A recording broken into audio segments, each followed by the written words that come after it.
Okay, salam sejahtera saya ucapkan kepada ahli kumpulan serta pensyarah yang dikasihi iaitu Selu Singgah. Pada hari ini kumpulan kami akan membentangkan tajuk assignment 2 iaitu brand equity.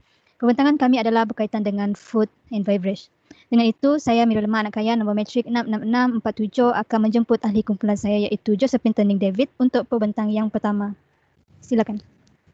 Okey, hari ini saya ingin membentangkan syarikat daripada Coca-Cola. Okey. Coca-Cola adalah pembuat minuman ringan nombor 1 di dunia. Syarikat ini menjual 1.3 bilion hidangan minuman setiap hari. Ini menjadikan 4 dari 5 minuman ringan teratas di dunia termasuk Diet Coke, Fanta dan Sprite. John Pemberton datang dari Atlanta, iaitu dari Columbus, Georgia pada tahun 1869. Iaitu pada tahun 1886, dia membuat campuran gula air dan ekstrak daun koka dan kacang kola. Dia menambahkan kafein ke sirap yang dihasilkan sehingga dapat dipasarkan sebagai ubat pening kepala.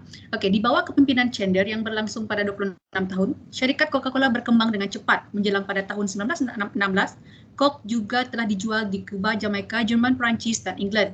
Perancis pembotolan pertama telah ditubuhkan pada tahun 1869. 5 tahun kemudian, 1 juta galen sirap telah dijual. Okey, kepelbagaian produk baru dan pembahagian asing di mana Roberta Goizueta menjadi ketua Coca-Cola pada tahun 1981 memperkenalkan Diet Coke kepada orang ramai namun tidak disambut dengan bersemangat oleh masyarakat Amerika Syarikat.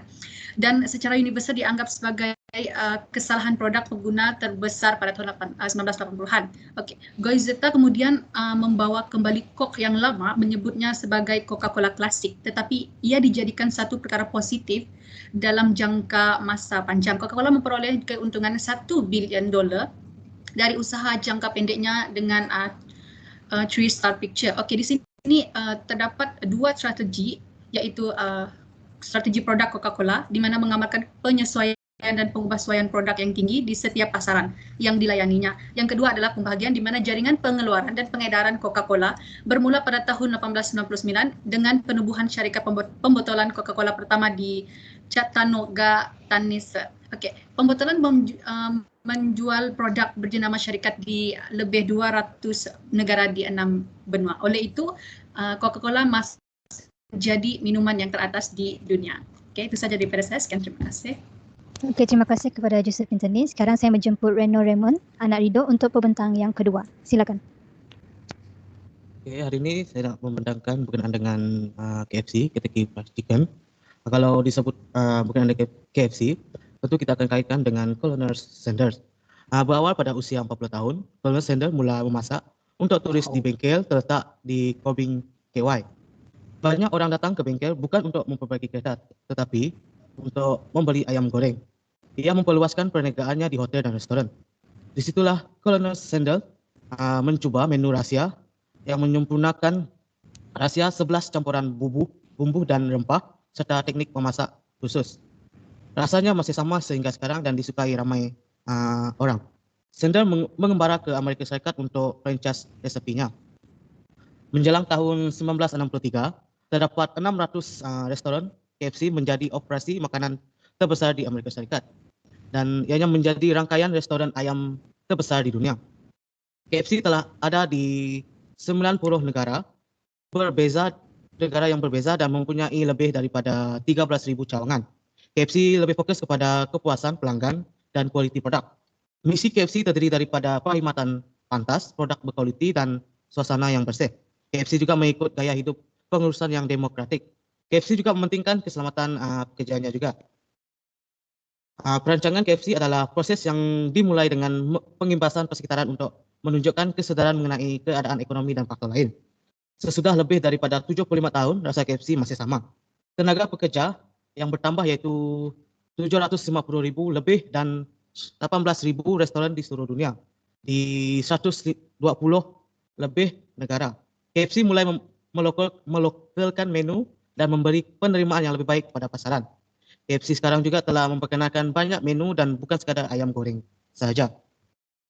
Walaupun KFC mempunyai banyak persaing, tetapi ianya masih mampu bertahan sehingga sekarang dan masih diminati oleh banyak generasi. Kalau itu saja daripada saya. Sekian, terima kasih. Terima kasih kepada Reno. Tanpa membuang masa, dipersilakan pembentang yang ketiga iaitu Elvin Anak Ambah. ini saya ingin bentangkan Pepsi untuk bentangan saya. Oke, pada tahun 1893, 5 tahun setelah Coca-Cola diperkenalkan, Caleb Bryan mulai melayani pelanggannya brand drink dari mesin soda miliknya. Karena reaksi positif dari sampelnya, ia memutuskan untuk mulai memasang iklan pada tahun 1898 dan ia menamakan minuman Pepsi Cola serta mendirikan perusahaan Pepsi Cola pada tahun 1902. Pepsi Cola sukses besar di Amerika Serikat dan perusahaan Pepsi Cola memutuskan untuk mengeksplor minuman ke Meksiko pada tahun 1907 dan diikuti dengan negara-negara lain. Oke, terdapat banyak jenis Pepsi Cola yang berbeza dari segi rasa, harga, dan rupanya, seperti Diet Pepsi, Pepsi Max, dan Pepsi One. Selain itu, Pepsi juga mengeluarkan produk baru mereka dalam tempoh yang terhad saja seperti rempah cucian Pepsi, Pepsi Holiday Spice, Pepsi Twist, Pepsi Alha, dan Risa Lemon, Pepsi Cristo, dan Pepsi X. Setelah bertahun-tahun kemakmuran, penguasaan itu jatuh pada masa yang sulit setelah Perang Dunia Pertama dan diorganisasi dan bergabung kembali kepada beberapa kesempatan pada tahun 1920-an. Pada tahun 1931, aset perusahaan diambil oleh Charles G. Good. Beliau mendirikan Pepsi Cola Company yang baru dan meminta seorang ahli kimia merumuskan minuman yang lebih baik. Selama Perang Dunia Kedua, Pepsi Cola menghindari beberapa pembekuan dan kekurangan dengan membangun pabrik sirup di Meksiko. Mengabaikan pelajaran dari kehancuran Braham, perusahaan setuju untuk membeli semua kelebihan gula yang diproduksi oleh negara itu. Pepsi Cola adalah salah satu daripada produk yang paling dikenali dunia hari ini, hampir seperti yang terkenal dengan iklan untuk pertempuran yang tidak berkesudahan dengan minuman ringan saingan Coca-Cola. Jenama Pepsi mungkin tidak asing di kalangan kita. Sejak kecil lagi kita telah diperkenalkan Pepsi sebagai jenama minuman bergas popular. Oke, itu saja daripada saya. Terima kasih kepada Elvin. Akhir sekali kita akan menjemput Ronaldo Robin lah untuk perbentangan yang terakhir. Dipersilakan. Oke, hai, hello. Hari ini saya akan membentangkan bahagian saya yaitu McDonald. Oke, pada abad 30-an, munculnya syarikat McDonald yang telah diasaskan oleh dua saudara lelaki yang berasal dari Bandar San Bernardino yang dikenali sebagai Dick and Mac. Nama sebenar adalah Richard and Maurice. Mula-mula, McD dikenali sebagai restoran makanan segera yang pertama muncul di Amerika Serikat.